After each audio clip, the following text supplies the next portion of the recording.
We're going to cut these miters here on the miter saw. Now we can adjust the angle that the saw cuts at, and there's actually locking pins where the saw will lock into that 45-degree miter angle.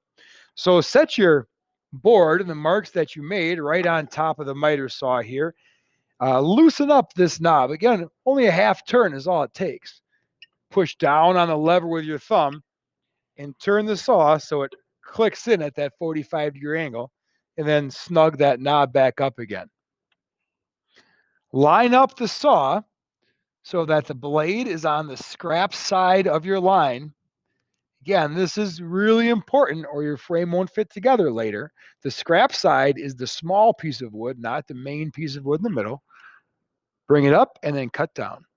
Notice my hands are back here, away from my cut.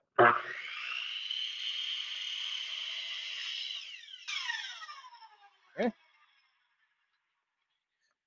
You can do that with this angle setting for each of your 4 boards.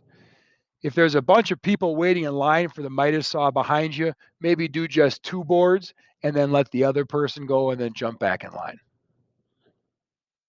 Line up the cut, let the saw up, and cut.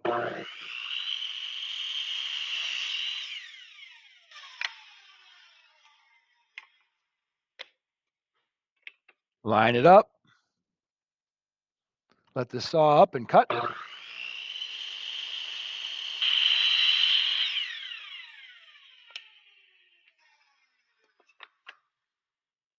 And one more time.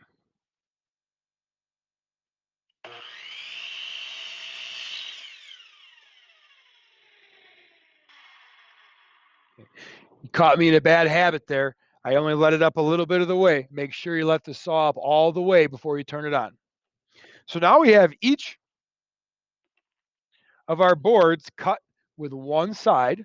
Now we can flip it around. We'll flip the saw around to the opposite miter angle and cut those as well.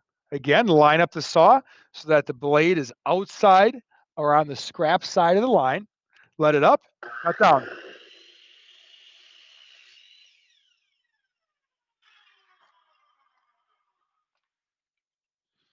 Go ahead and do this for each of your boards. Make sure that before you line the next board up, the saw is done spinning.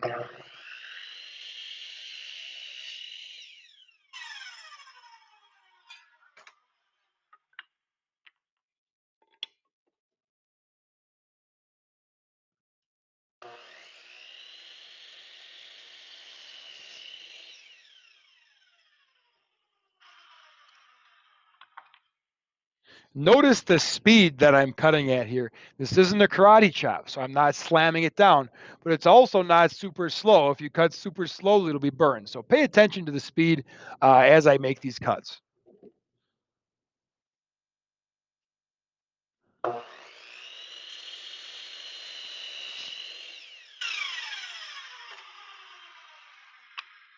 So now all 4 boards are mitered on each side.